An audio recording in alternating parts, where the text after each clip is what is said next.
Hello viewers, welcome to ആർക്കേസ് channel. വീണ്ടും ഒരു പുതിയ വീഡിയോയുമായി വന്നിരിക്കുകയാണ്. കൂടുതലൊന്നും പറയുന്നില്ല. ഇന്ന് നമ്മളൊരു മധുരമാണ് ഉണ്ടാക്കാൻ പോകുന്നത്. അപ്പോൾ എല്ലാവർക്കും ഇഷ്ടപ്പെടും തേങ്ങ വെച്ചിട്ട്. ഓക്കെ, വരും വീഡിയോയിലേക്ക് പോകും. നമ്മളിതപ്പോൾ ഇതാണ് എൻ്റെ അളവ് കപ്പ്, എപ്പോഴും പറയാറുള്ള പോലെ. ഇതിലിതിപ്പോൾ 1 കപ്പ് പഞ്ചസാര ഇട്ട് കൊടുക്കണം. നമ്മൾ ടോട്ടലായിട്ട് 2 കപ്പ് പഞ്ചസാരയാണ് ഇട്ടിരിക്കുന്നത് കേട്ടോ. അതിലേക്ക് ഒരു 1/2 കപ്പ് വെള്ളം ഒഴിച്ചു കൊടുക്കുന്നുണ്ട് കേട്ടോ. പ്ലേറ്റിൽ കുറച്ച് ബട്ടർ തേച്ച് കൊടുക്കുന്നുണ്ട്.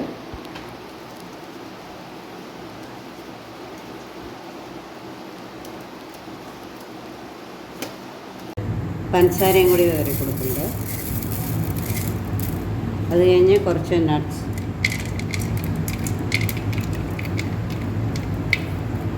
ഒരു 7 ഏലക്കയും കൂടി എടുത്തിട്ട് ഒരു കുറച്ച് പഞ്ചസാരയും ചേർത്ത് അതിനെ ഒന്ന് നല്ലോണം പൊടിച്ച് വെക്കുക കേട്ടോ. സോ ബൈ ദ ടൈം നമ്മുടെ പഞ്ചസാരയൊക്കെ ഉരുകിക്കൊണ്ടിരിക്കുന്നുണ്ട്. നമ്മുടെ പാക് ഏകദേശം റെഡിയായി തോന്നുന്നു. നമുക്ക് നോക്കാം. പാക് റെഡിയായോ നോക്കാൻ കുറച്ച് എടുത്തിട്ട് ഇതുപോലെ വെള്ളത്തിൽ ഒഴിച്ചു കൊടുക്കുക.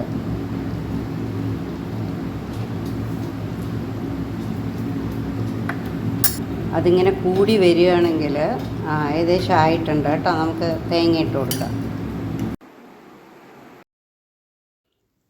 നല്ല പാവ് ഇതപ്പോൾ ആയിട്ടുണ്ട്. അതിലേക്ക് നമ്മൾ തേങ്ങ ചിരകി വെച്ചത്, ഒരു വലിയ തേങ്ങയാണ് കേട്ടോ, ഒരു ഫുൾ തേങ്ങയാണ് എടുത്തിരിക്കുന്നത്.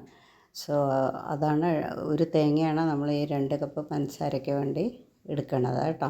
എന്നിട്ട് അതിനെയും കൂടി ഇട്ടിട്ട് അതിനെ നന്നായി ഇളക്കി കൊടുക്കുക. അതിലേക്ക് വന്ന് നമ്മളിതാ പൊടിച്ച് വെച്ചിരിക്കുന്ന ഏലക്കാപ്പൊടി കൂടി ഇടുക. അതിലേക്ക് നമുക്ക് നെയ്യ് ഉണ്ടെങ്കിൽ ഒഴിച്ചു കൊടുക്കുക. നമ്മളിപ്പോൾ കാഷ്യൂനട്ട് ഇടുന്നുണ്ട് കേട്ടോ. നമുക്ക് നെയ്യ് ഉണ്ടെങ്കിൽ നെയ്യ് ഒഴിക്കുക. പക്ഷേ ഇന്ന് നെയ്യ് സ്റ്റോക്ക് ഇല്ലാത്തത് കൊണ്ട് ഞാനതിൽ ബട്ടറാണ് ഇട്ട് കൊടുക്കുന്നത് കേട്ടോ. അപ്പോൾ എന്നിട്ട് ഇതിപ്പോൾ അത് നല്ലോണം മൂത്ത് വരുമ്പോൾ നമ്മുടെ പാനിൽ ഒട്ടിപ്പിടിക്കാതെ വരുമ്പോൾ എടുത്തിട്ട് നമ്മളൊരു പ്ലേറ്റിൽ ബട്ടറൊക്കെ തടവി വെച്ചിട്ടുണ്ടല്ലോ, അതിലേക്ക് ഒഴിച്ചു കൊടുക്കുക കേട്ടോ. എന്നിട്ട് അതിനെ ഒന്ന് നല്ലോണം ഒരു സ്പൂണിൽ വന്ന് ബാക്കിൽ കുറച്ച് ഗീയോ എന്തെങ്കിലും എടുത്തിട്ട് അതിനെ ഒന്ന് നല്ലോണം സ്പ്രെഡ് ചെയ്ത് കൊടുത്തു കഴിഞ്ഞാൽ നന്നായി നിൽക്കും. ഓക്കെ, എന്നിട്ട് അതിനെ ചൂടോടുകൂടി തന്നെ ഒന്ന് നല്ലോണം നമ്മൾ അതിനെ ഒന്ന് വരഞ്ഞു കൊടുക്കണം കേട്ടോ. ചിലപ്പോൾ തണുത്ത് കഴിഞ്ഞാൽ അത് കട്ടിയാവും. അതുകൊണ്ട് നമുക്കത് വരയിടാൻ കിട്ടില്ല കേട്ടോ, പീസാക്കാൻ. അതാണ് ഉദ്ദേശിച്ചത്.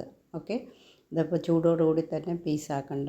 തണുത്ത് കഴിയുമ്പോൾ അത് ഉറഞ്ഞു പോയാൽ പിന്നെ നമുക്ക് പൊട്ടിച്ചെടുക്കാനേ പറ്റുള്ളൂ. അപ്പോൾ നമുക്ക് അടിപൊളി നല്ലൊരു തേങ്ങാ ബർഫി തയ്യാറാണ്.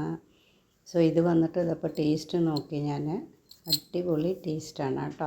നല്ലോണം പീസാക്കി എടുക്കാൻ കിട്ടുകയും ചെയ്യും. അതായത് നമുക്ക് വേണ്ടത്ര വലുപ്പത്തിൽ അതിനെ പീസാക്കി എടുക്കാം. ഓക്കെ, ഇതിപ്പോൾ അടിപൊളി ടേസ്റ്റാണ്. സോ ഇതെല്ലാവരും ട്രൈ ചെയ്ത് നോക്കൂ കേട്ടോ. ഓക്കെ, പിന്നെ നിങ്ങളുടെ വിലപ്പെട്ട നിർദ്ദേശങ്ങൾ, അഭിപ്രായങ്ങളൊക്കെ രേഖപ്പെടുത്തൂ. പിന്നെ സബ്സ്ക്രൈബ് ചെയ്യാൻ മറക്കണ്ട കേട്ടോ. Okay, happy cooking.